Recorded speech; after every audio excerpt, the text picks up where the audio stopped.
Let's be honest, we're all a little terrified of losing our edge.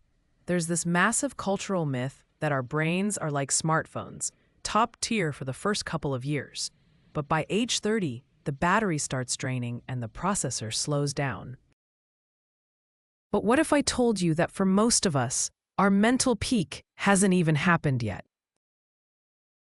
For decades, conventional wisdom told us cognitive decline starts in our early 30s. But new data is flipping the script. It turns out we weren't looking at aging, we were looking at stagnation. New research shows that on average, our cognitive skills actually keep climbing well into our mid-40s. We're talking about literacy, numeracy, and problem solving, hitting their stride when most people think they're already over the hill. So, why the huge difference in the data? It comes down to one thing: usage. The study found two very different paths. Path A, people who stopped exercising their brains. They did see a slide after 30. Path B, people who regularly used math and reading in their daily lives. For them, there was zero decline all the way through age 65. Basically, your brain isn't a battery that runs out. It's a muscle that adapts.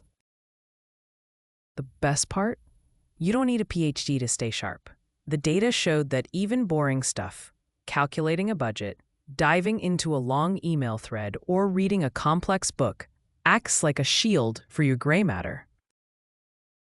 It's the small, daily mental reps that keep the decline at bay. This isn't just a feel-good story. It's an economic game changer. More skilled people are more adaptable, more productive, and more innovative.